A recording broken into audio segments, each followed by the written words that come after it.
Imagine walking through your daily life, completely unaware that beneath every step lies the flesh of an ancient monster. A creature so primordial, so terrifyingly hungry, that it possessed mouths at every joint of its massive body, crocodilian jaws that snapped and devoured everything that dared approach.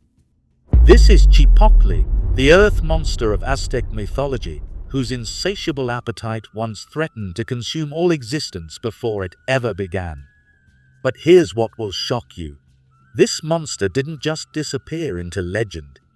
According to ancient Aztec beliefs, you're standing on it right now. If this ancient mystery intrigues you, hit that subscribe button. We're diving deep into the most fascinating myths humanity has ever told. The primordial waters, before everything was nothing. In the beginning, there was nothing but endless, dark waters. No sky, no earth, no light, just an infinite ocean stretching into eternity. And in these primordial depths dwelt Cipactli, a creature beyond comprehension. Picture a massive crocodilian entity, but unlike any earthly reptile you've ever imagined. This was no ordinary beast. Cipactli was hunger incarnate, a living embodiment of consumption itself.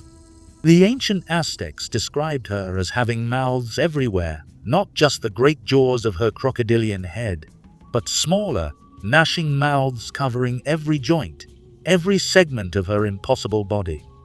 She floated through the cosmic waters, eternally devouring, eternally unsatisfied.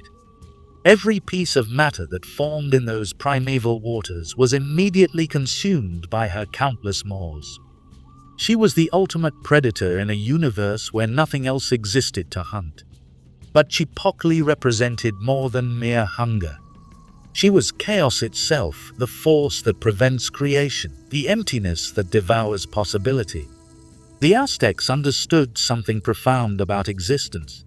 That creation requires the conquest of consumption, that life must somehow overcome the void that seeks to swallow it whole. The gods' desperate gambit, Tezcatlipoca's sacrifice. The gods Tezcatlipoca and Quetzalcoatl gazed upon this endless cycle of consumption and recognized a terrible truth. As long as Cipactli existed, nothing else could survive. Every attempt at creation was immediately devoured. Something had to be done, but how do you defeat a creature that is hunger itself?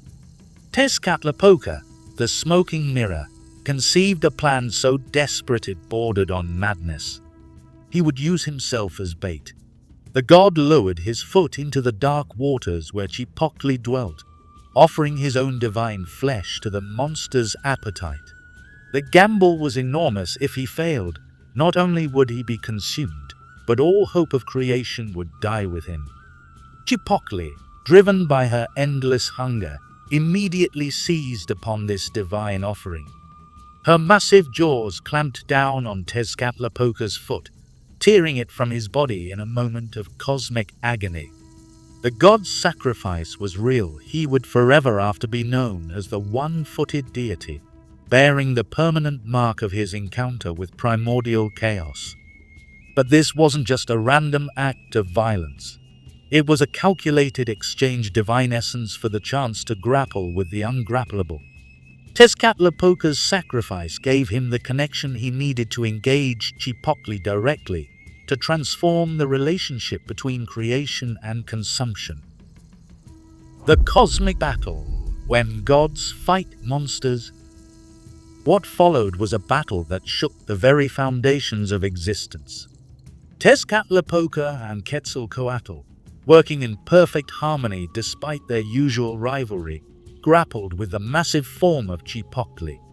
This wasn't a battle fought with weapons or magic in any conventional sense. It was a struggle between fundamental forces of the universe. The gods transformed themselves into serpents, wrapping around Cipactli's enormous body. The monster fought with the fury of pure hunger, her countless mouths snapping at the divine serpents, seeking to devour them as she had devoured everything else. The battle raged through the cosmic waters, each participant representing something essential: Cipactli as consumption and chaos, the gods as the force of organization and creation. The struggle seemed endless. Every time the gods gained advantage, Cipactli's hunger found new strength. Every time the monster seemed victorious, the gods' determination renewed their power. The universe itself hung in the balance. Would existence be nothing but eternal consumption? Or could something greater emerge from the chaos? The ultimate transformation. Death becomes life. Then came the moment of transformation that changed everything. Rather than simply destroying Cipactli, the gods recognized something extraordinary. Her massive body could become the foundation for all creation. In a moment of cosmic alchemy, they began to reshape the monster not through destruction, but through transformation. Cipactli's great body was stretched and flattened, becoming the earth itself. Her spine became the mountain ranges that rise across the world's surface. Her skin became the soil from which all plants would grow. The rivers and streams that flow across the land were formed from her vital essence, carrying life-giving water to every corner of the newly formed world. But here's the remarkable part. This transformation wasn't a death in any ordinary sense. Cipactli's consciousness, her essence, remained within the earth itself.